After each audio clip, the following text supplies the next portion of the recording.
네, 오늘은 시작을요. 20이라는 숫자로 한번 시작을 해볼까 합니다. 20. 이 숫자가 어떤 의미일까요? 오늘 윤석열 대통령 지지율 갤럽이 매주 이렇게 여론조사를 실시하고 있습니다. 갤럽은 좀 다른 조사와는 달리 직접적으로 이제 불러주지 않고 자발적인 어떤 응답에 의해서 이제 이루어지는 것이고, 또 갤럽은 꾸준하게 수십 년 지금 여론조사를 쭉 하고 있습니다. 그 데이터들이 꾸준히 쌓여 있기 때문에 나름대로 좀 정확하다라는 그런 평가를 받고 있죠. 이런 갤럽이 여론조사를 했는데 오늘 윤석열 대통령에 대한 국정 지지율이 20%. 이게 갤럽이 윤 대통령 관련 조사를 한 이후에 가장 낮은 수치로 오늘 나왔다고 합니다. 부정 이 수치도 70%를 기록하고 있습니다. 참 답답한 시점 같습니다. 20%의 지지율. 더군다나 전 지역에서 또 특히 TK 지역에서도 57%에 달하는 부정 여론이 있다고 합니다. 그만큼 그동안 확실한 지지층이었던 이제 대구 경북마저도 여러 가지 윤 대통령에 대한 이 좀 지지를 처리하고 있는 것 같은데요. 특히 최근에 의료 사태 이런 것들이 가장 크게 작용했지 않나 싶습니다. 아마 그런 것들이 지금 영향을 미치고 있는데, 제가 조금 이따 이런 지지율 분석은 뭐 자세하게 좀 해드리도록 하겠습니다. 그리고 오늘 오전에 아침에요, 김정은이 북한이 정말 놀라운 사진을 하나 오늘 공개를 했습니다.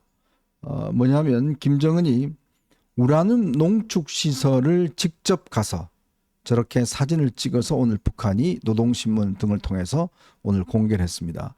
저기 보시는 게 무슨 시설이냐면 우라늄을 농축하는 시설입니다. 여러분, 이제 우라늄 같은 경우에 천연 우라늄이 있지 않습니까?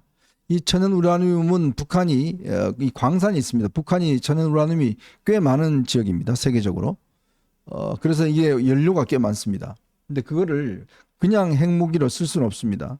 저기서 이제 이 뭐라고 할까요? 소위 옐로우 케이크라고 하는 정제된 이 우라늄을 만들어내는 저거를 이제 계속 돌리면 그 안에 있는 이제 우라늄 성분들이 아마 농축이 되는 모양입니다. 원심 분리기를 통해서 거기서 고농축 우라늄을 거기서 뽑아냅니다. 뽑아내서 이걸 가지고 고체 상태로 만들어서 바로 핵무기를 만드는 시설이 바로 저기 있습니다. 여러분 보시면 알겠지만 핵무기는 지금 제 좌측에 두 가지로 만들 수가 있습니다. 플루토늄 핵무기와 우라늄 핵무기 두 가지가 있는데요. 플루토늄 핵무기는 그 핵연료봉 뭐 이런 거 이제 거기서부터 만들어서 이렇게 우리가 보통 이제 직접 원자력 이 발전소 특히 북한 같은 경우는 이제 거기 연변에 이 핵발전소가 있습니다. 그런 데서 만들어내는 게 이제 플루토늄으로 만들어내는 게 이제 플루토늄 핵무기고, 반대로 우라늄 핵무기는 아까 말씀드렸듯이 이 원심 분리기를 이용해서 고농축 우라늄을 만들어서 이걸 고체 상태로 전환을 해서 지금 우라늄 핵탄두를 만드는 것, 가족들 이걸 하고 있습니다. 근데 북한이 그동안 강선 지역이라든지 몇 개 지역에 이제 이런 시설이 있다는 것은 알려져 왔습니다. 알려져 왔는데 직접 김정은이 현장을 가서 저런 시설을 공개한 것은 이번이 처음입니다. 그 북한 시설이 어떤 것인지 지크브리드 해커 박사라는 사람이, 파키스탄의 박사가 옛날에 한번 여기를 갔다가 여기 이제 보고를 한번 한 적이 있어요. 근데 직접 이렇게 우리 국민들이 볼 수 있게끔 사진을 공개한 건 이번이 처음인데, 북한이 지금 김정은이 핵무기를 지금 기하급수적으로 만들어라 그런 지시를 하고 난 다음에 여기를 현장을 방문했습니다. 국민들이 뭐 수해로 먹을 게 없어서 죽든 말든 간에 어쨌건 이런 핵무기를 많이 만들려고 하는 것들, 특히 미국의 대선이 이제 곧 눈앞에 다가오지 않습니까? 아마 그런 것들을 겨냥을 해서 오늘 우라늄 핵시설을 이렇게 직접 공개를 한 것 같습니다. 참 우리로서는 걱정되는 대목이 아닐 수가 없습니다. 이 안보 관련해서 북한이 핵무기를 많이 가질 경우에 우리의 안보라든 이런 데 큰 위협이 오기 때문에 이런 것들 우리가 어떻게 대처될지, 그래서 국내에서도 이제 뭐 핵무기 보유론이 나오지만 핵무기를 가진다는 것은 엄청난 위험 부담을 안아야 됩니다. 우리가 NPT를 탈퇴하는 거기 때문에 사실 삼성이나 현대나 수출을 하지 못해요, 외국에. 뭐 그럴 경우는 우리가 다 망할 수밖에 없는 상황이지 않겠습니까? 그런 상황 때문에라도 이런 여러 가지 핵무기 관련된 논란이 있는데 어쨌건 지금 미국 대선과 맞물리면서 이 북한의 어떤 이 원심불리기 사진 공개가 꽤 파장을 일으키고 있는 게 아닌가 싶습니다. 자, 그리고요. 얼마 전에 제가 이 김영선 전 의원 그 공개 관련해서 뉴스토마토라는 데서 그 당시 김영선 전 의원과 그다음에 김건희 여사 간의 어떤 문자, 예를 공천을 다른 지역으로 가겠다, 뭐 어디 가라, 뭐 등등 이런 거 내용을 담은 텔레그램 문자가 있다. 이런 한번 보도를 보신 적이 있을 겁니다. 제가 소개시켜 드렸죠. 근데 그때 당시에 그 A, B라는 현역 의원이 출연합니다. 거기 현역 의원이 이제 직접 이렇게 나와서 뭐 그런 문자를 봤다 이렇게 이야기를 하는데 오늘 이준석이 그게 바로 나다라고 오늘 본인이 실토를 했습니다. 제가 이미 진작 말씀드렸죠. 여기 나오는 A는 이준석이고 B는 천하람이다 라는 이야기를 아마 여러분들이 말씀을 드렸는데 이준석이 오늘 여기 나오는 A 의원은 자신이다라고 직접 입장을 밝혔습니다. 제가 오늘 들은 정보에 따르면요, 이 매체가 추석 연휴가 끝나는 그 다음 날 이와 관련된 어떤 증거를 공개하겠다고 그럽니다. 당시에 이제 이 김건희 여사와 김영선 의원 간에 나눴던 어떤 이 뭐 문자가 아니면 또 M씨라는 명모씨라는 사람이 있어요. 명모씨라는 사람이 있습니다. 이분은 꽤 국민의힘 쪽의 의원들도 많이 알고 있고 주로 여론조사 기관도 운영을 한다고 그럽니다. 근데 이분이 뭐 의원들하고 꽤 친분이 있나 봐요. 그러면서 이렇게 중간에 소개도 해주고 뭐 이렇게 했다라는 소문이 있어요. 근데 이분이 또 명리학, 즉 뭐라고 사주팔자 뭐 이런 것도 뭐 본다는 이야기가 있습니다. 근데 이분이 김영선 전 의원하고 꽤 가깝다는 이야기가 있어요. 그러면서 이 명모 씨라는 사람이 통화를 했던, 지금 뭐 나오는 소문으로는 이제 김건희 여사와의 문자, 뭐 통화, 뭐 이런 내용들을 뭐 공개를 하겠다, 뭐 이런 지금 한간에 소문이 돌고 있습니다. 왜냐하면 9일 날이 19일 날이죠. 19일 날이 국회에서 민주당이 지금 예고해 놨듯이 김건희 여사 특검법을 그날 통과시키려고 하는 날입니다. 그러다 보니 지금 최근에 도이치모터스 관련된 사건이라든지 뭐 이런 게 이제 같이 겹쳐 있지 않습니까? 지금 전주가 어제 유죄가 내려졌고, 그러다 보니까 지금 이 매체에서, 좌파 매체에서 이런 것들을 이제 공개를 하고, 그러면서 이제 이 김 여사 특검법의 필요성 뭐 이런 것들을 좀 분위기를 고조시키기 위한, 제가 볼 때는 좀 작전이 아닌가 그렇게 보여집니다. 참 요즘 뭐 이렇게 여러 가지로 김 여사 관련된 이야기들이 속속 지금 나와서 꽤 국정에 뭐 이 좀 걸림돌이 되고 있는 것 같습니다. 지금 19일부터 윤석열 대통령 부부는 체코를 방문합니다. 이번 체코가 우리가 원전 수주를 지금 뭐 예정하고 있지 않습니까?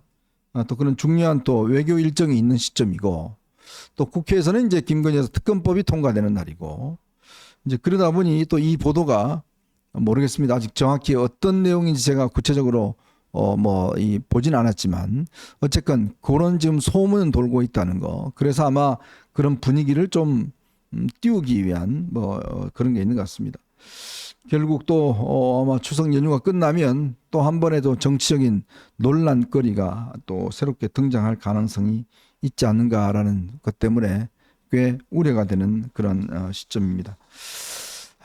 참 걱정스럽네요. 이게 이런 것들이 이제 요즘은요, 여러분들 이게 문자나 통화 같은 거 이게 100% 노출된다고 보시면 돼요. 저도 그래서 요즘 이게 문자나 통화하는 것들 굉장히 조심합니다. 뭐 웬만한 아주 중요한 이야기는 만나서 이야기를 한다든지 그렇게 해야 되는데, 이 문자나 이런 것들은요 꽤 기록이 남아버리니까 요즘은 또 자동으로 그냥 저장되는 장치들을 쓰고 있는 사람들이 꽤 있습니다.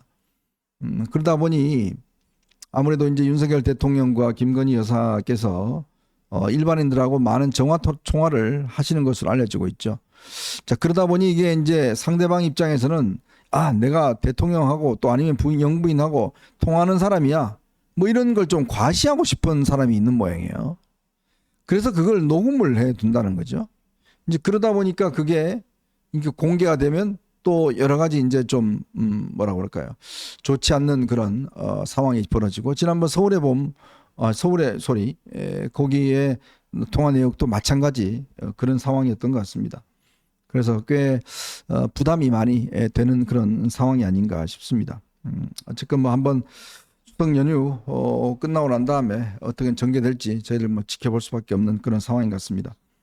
자, 오늘 이원석 검찰총장이 오늘 퇴임을 했습니다. 2년의 임기를 마치고 오늘 퇴임을 했는데요.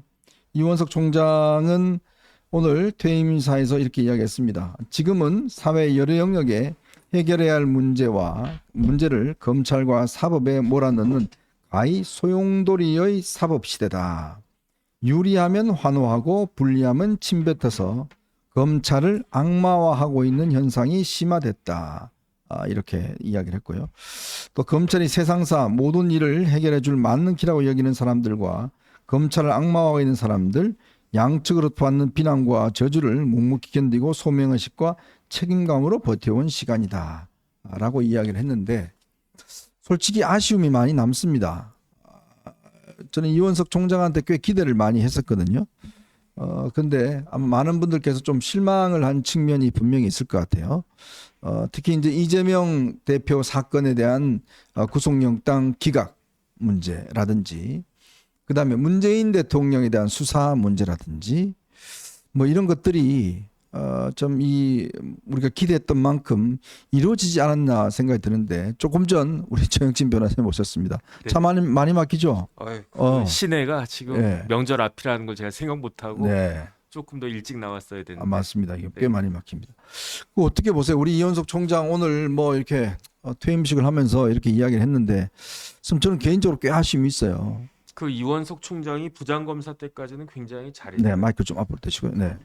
굉장히 성실한 사람이었거든요. 네. 그래서 이원석 총장 이야기 들어보면 집이 저기 어디 방배동인가 그런데 중앙지검에서 근무할 때 새벽 1시, 2시까지 일 쫙 하고 네. 집까지 걸어갔대요. 음. 걸어가면서 이제 운동 삼아 그다음 또 일 생각하면서 그다음에 이제 연필 막 깎아가지고 이렇게 아주 성실하게 근무하는 그런 아주 보기 드문 검사다. 네. 그런 이야기 제가 많이 들어가지고 그래서 이원석 총장이 검찰총장 지명됐을 때 원래 이원석 총장이 검찰총장을요 2년도 더 한 거예요. 왜냐하면 대검 차장을 했었는데 그때 그렇죠. 네.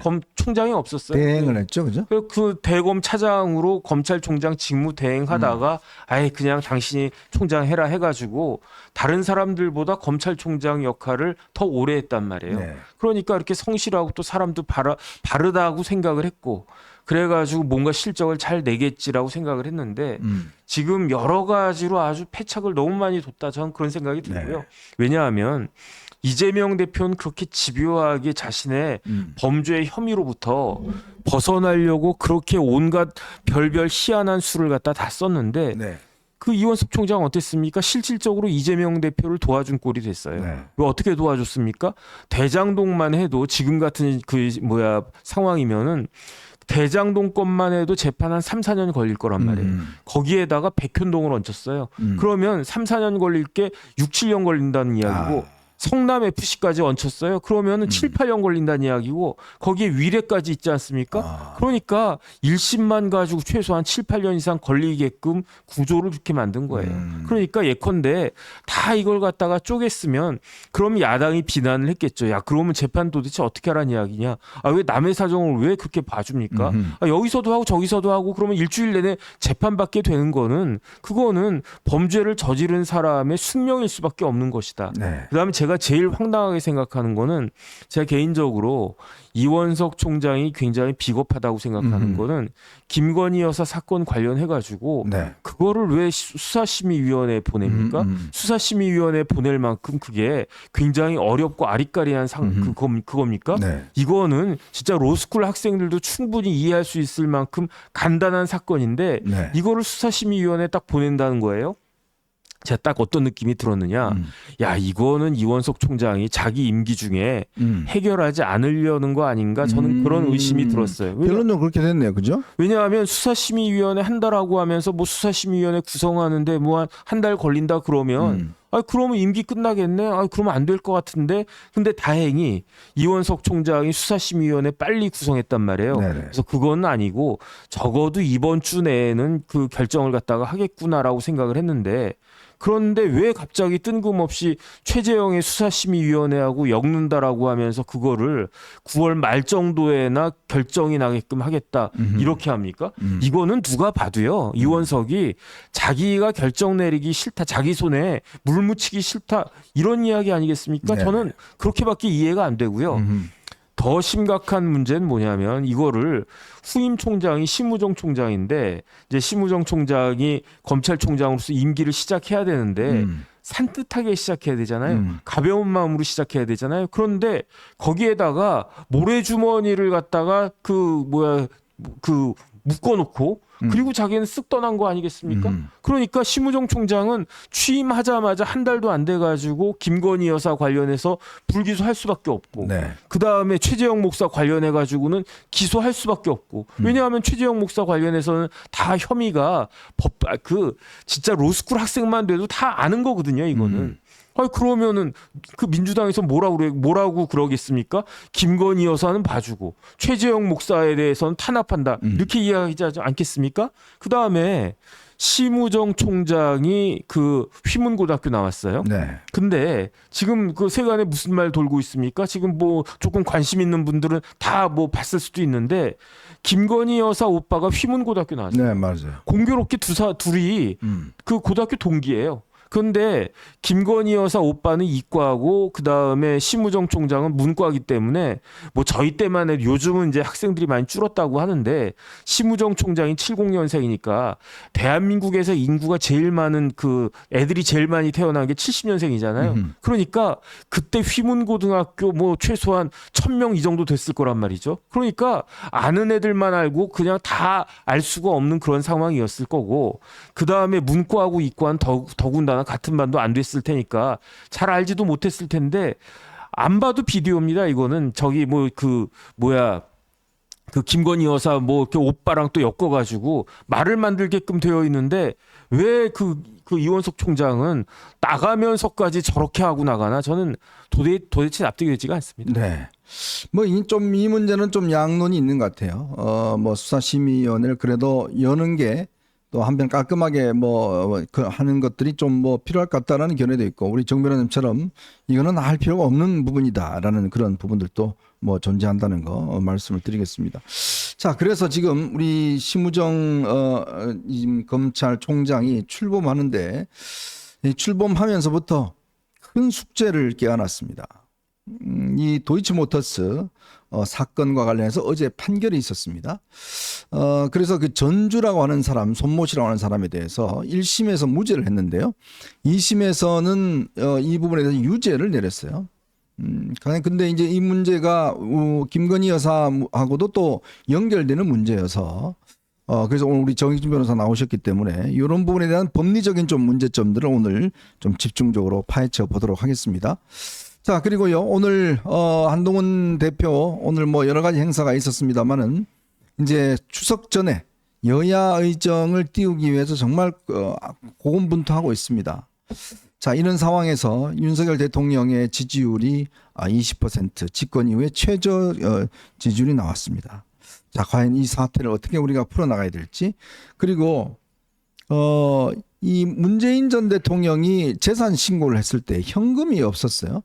근데 왜 어디서 5천만 원이 이게 나왔을까? 문다혜한테 준 그 부분에 대한 의문이 커지고 있습니다. 그 이야기도 한번 다뤄보도록 하겠습니다. 자, 여러분 보시면서요. 구독과 좋아요, 알림 꼭 부탁드리도록 하겠습니다.